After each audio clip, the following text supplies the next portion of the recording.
Well, hi guys, welcome, and who dat? I'm Joe. Thanks for tuning in to Rosenfield 10, where I cover our beloved Bless You Boys in black and gold, the New Orleans Saints.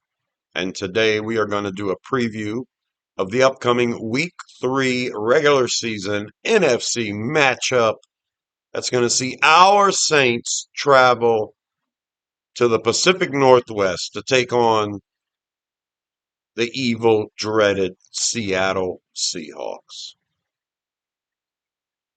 Yeah, we don't like Seattle. We have lots of reasons not to like Seattle. We need some other kind of quake this weekend. So, how are the Saints going to fare against this NFC West foe? So, let's take a look at the offense first for the Saints, and we're going to talk about what's happening. This is our offense, and right now the injury concerns are as follows. Did not participate in practice for Thursday. Right tackle Taliese Fuanga. Left guard Dylan Reduns. So, now Trevor Penning has returned to practice on a limited basis. He was injured and did not participate in the first two games. He has been recovering from a turf toe. And it's one of those things where I think they're letting him practice on a limited basis this week just to see how it responds. I'm going to assume it's not going to respond well. And even though he's participating on a limited basis, I still don't believe Penning is going to play. Don't get your hopes up. Maybe he does. If Penning can make it through practice on a limited basis, maybe they'll throw him in there this weekend. Maybe. But Reduns has been playing left guard in Penning's spot for the first two games, and Reduns is hurt with a toe right now as well. Reduns did not participate today on Thursday, so I don't think Reduns is playing. If Penning can't go, then I believe Torricelli Simpkins will be the starting left guard for the Saints. In practice, when Penning isn't participating, it's been Torricelli Simpkins at left guard. Right tackle, Taliese Fuanga. He was limited, or he didn't participate early in the week last week, but then he gave it a go during the game. He's dealing with a back issue now. Before it was a knee. It compromised him in his ability to play. And then he hurt his back this week. So, not sure if this is going to be the same situation where he doesn't practice all week. He gets a limited practice on Friday and then he's good to go for the game. I don't know if that's going to happen for Fuanka. So all week in practice, it's been Awesome Richards playing right tackle. So there's a very real chance this offense goes into the game against Seattle, a team which has a really good defensive line, with Torricelli Simpkins at left guard and Awesome Richards at right tackle. Best case scenario, Trevor Penning gets to play the game, and we'll see him in his first real NFL action at left guard. It's a scary proposition when you think about Seattle's defensive line and how even if we were fully healthy on the offensive line, we might have our struggles. Other than that, on the offense, nothing much really to say. Uh, Trey Palmer is on a limited basis in practice right now with a hamstring. Devon Vele, he's got an issue with a hip right now, and they did not indicate on Thursday whether he practiced, whether he didn't practice, whether he was limited. This Vele injury just popped up, so that's something to look at. We'll get clarification on it later on today or on Friday. I really hope Vele's good to go for the game because we need him. We need that size. Okay, that is the offense. Let's take a look at the Saints defense and talk about the injuries there. It's Chase Young. Once again, he's not participating in practice. He did not participate in Thursday's practice, and that's a sign that says he's not going to be in the game. So we're going to have to roll out at outside linebacker slash edge rusher Chase Young and Carl Granderson again, or pardon me, Carl Granderson and Cam Jordan again without Chase Young, with Chris Rump as your primary backup. So what else is going on at edge rusher? I believe, and I don't know if they've made this roster move public or not, but he appears on the depth chart, and we do have an extra roster spot. But I'm pretty sure it was given to Jonah Williams. I have him written here as a defensive end, but he can stand up and rush the passer as well. So Vernon Broughton is on IR, so that defensive lineman is off of the roster. And we added Terrell Burgess at safety officially to the active roster. There's still one more spot left, and I believe that spot's gone to Jonah Williams. Vernon Broughton's out for the year. Chase Young is still injured, so Jonah Williams makes perfect sense. He can play on the line as a defensive end, or he can stand up and rush.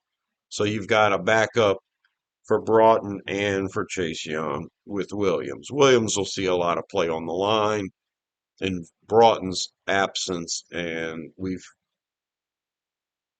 got Chris Rump, and we'll probably bring up, I want to say Fadil Diggs one more time.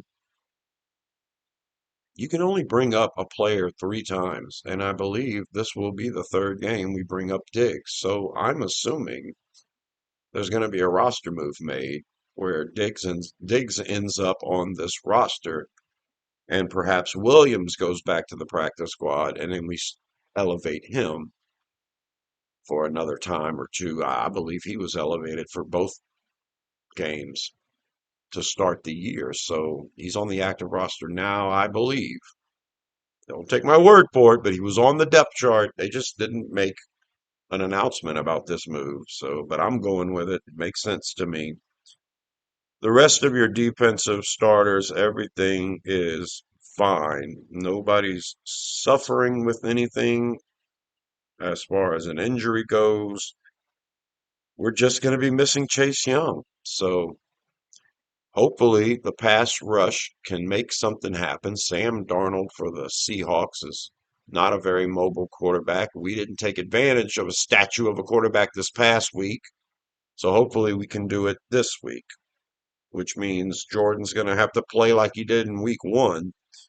Chris Rump's going to have to keep standing out in ways, and hopefully we can get some pressure from Grando and Jonah Williams and Brian Bresee and Nathan Shepard. Man, good luck with that. All right, there is your Saints defense. As far as the game goes, Seattle's a 7-point favorite. They are suffering with some injuries as well.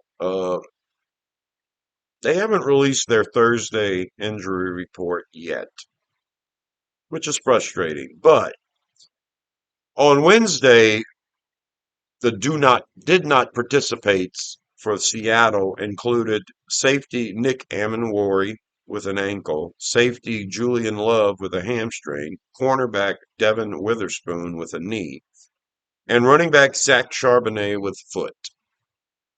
If those DNPs remain the same for Thursday, and it's an indication these guys aren't going to play, it's a pretty good deal for the Saints and Rattler in the passing game. If the Seahawks have to go without Devin Witherspoon, they're going without their number 1 cornerback. And Nick Emanwari is a really good rookie, and I believe he's been starting at safety. Julian Love, I believe, is their other starting safety. So you're looking at 3 of their top DBs that aren't going to play. Now, this could change. Like I say, they don't have Thursdays injury report out yet, but if it remains this way, then that's a positive for Rattler. And you worry about Walker and Charbonnet at running back. If Charbonnet misses this game, there's a benefit for the Saints as well. Nobody expects the Saints to win this game. Everyone, even the die-hardest of Saints fans, believe the Saints are going to lose it, and they should if Seattle's defense can play as good as they can and they get after the quarterback really well. Like I said, if we were 100% healthy on the offensive line, we would still have our issues. So we're going to have issues up front, I believe. And that's a recipe for disaster. Hopefully, we can get the running game going, keep that defensive line honest, keep those linebackers off of the quarterback, the running game going. Work off the running game. We involved a lot more play action in this past game against San Fran. Like I said, it probably wasn't a good idea against Arizona with all the shifting they do. Every team does shifts, but the play action seemed to work really well for the Saints in this past game. Got to get the running game going for that to work. So I think the Saints' best bet for a win in this game is to get the running game going to the point where you don't worry about the pass rush. You don't worry about the deficiencies on the offensive line, especially with the potential injuries this week. You get Rattler comfortable. You get him comfortable by getting the running game going. So on defense, I don't think Seattle's all that. They got a great wide receiver and they have two good running backs, but one may not play. And then they got a quarterback who's very competent. I compare Sam Darnold to the likes of Mac Jones, a statue of a quarterback who's smart enough to know where to go with the ball, good timing, good ball placement. The receivers make plays, and the quarterback should be fine unless you can get pressure on him. Make him see ghosts. We did not make Jones see ghosts last week. We sacked him 3 times, but he still had 3 touchdowns. We need to get after Sam Darnold. So this pass rush for the defense has to get it going. Maybe Isaac Yiadom doesn't get burned on 6, 7 catches if the defensive pass rush is working. Help the cornerbacks out. Cornerbacks can help the defensive line out. I think in this case, we need the defensive front to help out our DBs. Sanker's going to start as a rookie at safety again. And yeah, we're going to need a nice pressure package dialed up by Brandon Staley. This defense is going to have to win this game for the Saints. I don't believe the Saints offense can get a lot going against Seattle unless their injuries in the secondary cause them to have issues. If we can get the passing game going, especially play action off the run, deep passing game going, then yeah, we can put up a few quick scores. And that would help this team out tremendously. Overall, I think that's the Saints' best bet. Get the running game going on offense to the point where the play action works. Take advantage of the injuries on Seattle's secondary and get a couple of deep shots. On defense, you're going to have to pressure the quarterback into some mistakes. You're going to have to keep him off his balance. It'd be nice if we take a lead and make them one-dimensional and we don't have to worry about the run. But I believe our Saints defense will cover this outside zone run that Clint Kubiak in Seattle is going to try to do. I think we can cover that really well. We did it very well last week against San Fran. They're one of the pillars of this outside zone thing. We kept them to 77 yards rushing with an excellent back like Christian McCaffrey. So we need to do that against Walker, and if Charbonnet plays, him too, and whoever else they give the ball to.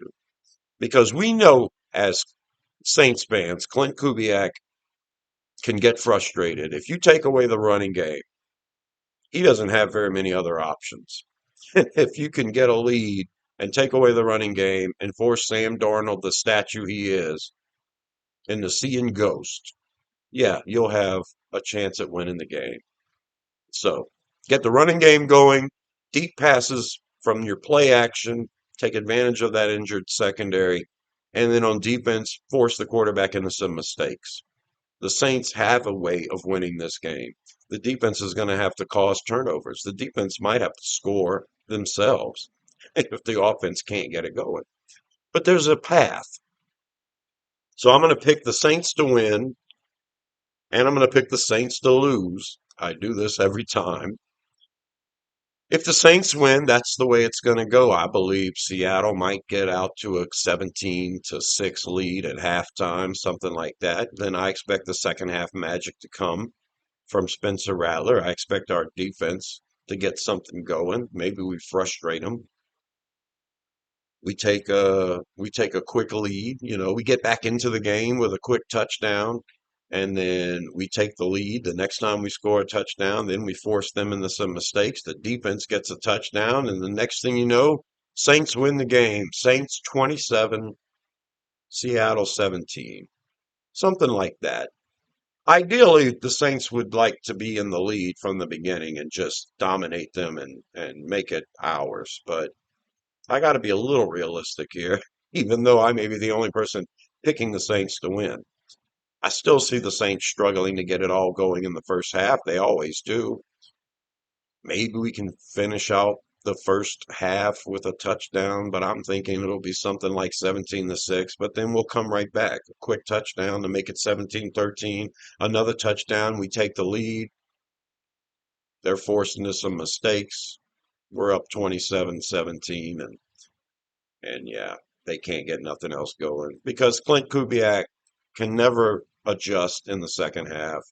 I don't expect him to this time, and our defense will be just taking the ball over in the second half. So that's if the Saints win. If the Saints lose, pretty much the same thing. Seattle gets out to a big lead, except they keep the running game going. And if that's the case, then Kubiak's offense will work. So we have to stop that run. But, you know, our defense is hot and cold. Our offense could run into a brick wall, even though we may catch fire in the second half. Uh, yeah, if we're playing from behind, we're going to be throwing up some prayers and probably turning the ball over as well. So if we lose, it'll be something like Seattle 27, the Saints 10. Yeah, we're going to need a big second half. We're going to need another big game from Rattler. We're going to need a big game from the defense if we have any chance of winning this game. So there you go. That's what I'm thinking. I'm thinking best case scenario, we catch them on a surprise touchdown, special teams return, maybe an interception or fumble recovery for a touchdown, get a defensive score or special team score. Don't miss any field goals. That would be nice. And maybe get something going balanced on offense where you can sustain some drives and actually have a chance to take the lead, play from a lead with a lead, and and then again, we could just be what we are, bad team, struggling, needing years to rebuild, and just trying to find our way. If we put up a good fight against Seattle, I'll be impressed. Let's see what happens. Subscribe to Rosenville 10 for more videos about the Saints. I will be doing a review and reaction of this game next week, so subscribe. And until the next one, I'll talk to you later. Who dat?